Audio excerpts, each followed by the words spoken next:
of the glorification of the city of Scaa.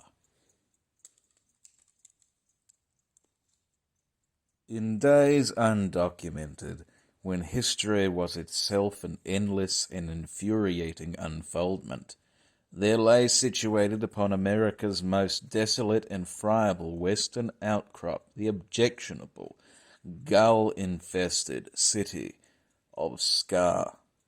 Though its age be great, the place's impudence was the greater.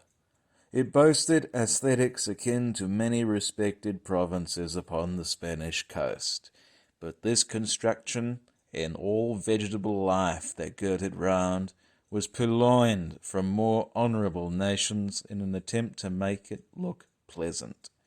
Its tenants were among the most loathsome beasts of the world, for they went without work and availed themselves to languorous dissolution and merriment by the sea.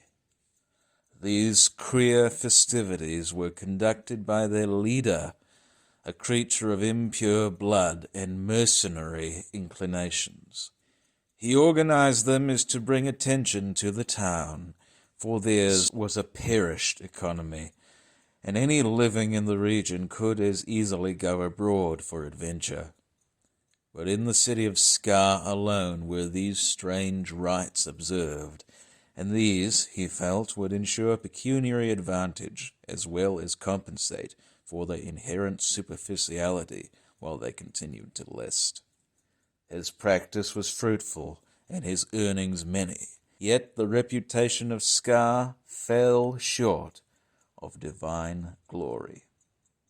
On a date now vanished, when the fog of gulls had dispersed, he observed the coastal activity as he had before, but cited something hideous and incalculable in the aspect of these particular celebrants.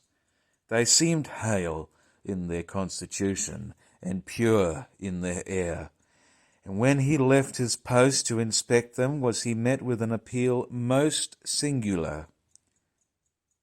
"We come to your settlement," spake one of them in a voice of immaculate intonation, representing the great Philosophenia.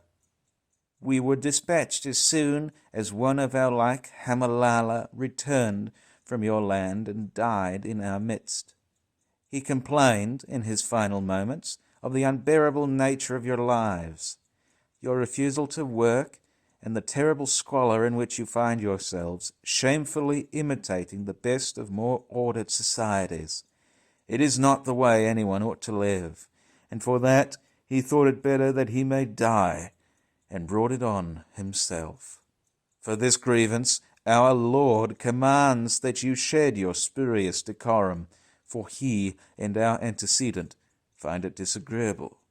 If a land cannot be unique, it may as well be destroyed. To be one and the same is to live with interminable shame. Adhere, or have his presence loosed upon you. Ours is a city where but few prosper, saith the leader of Scaa in his uncultivated manner. That your associate despaired here was not within our limits.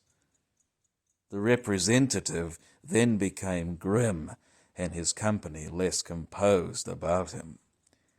Then death be the only expiation for the unreformed. May Hamalala be avenged. They receded with the tide, and the leader of Scaa did as they, not knowing what they meant by their intrusion. With the immediacy of their departure did the sea experience unparalleled upheaval, and the great and flippant Philosophenia emerge, thrusting his monstrous bulk upon the piteous city, and he shattered its buildings and ate of its people as the whole of his noble spawn surfaced and subjugated the lesser inhabitants.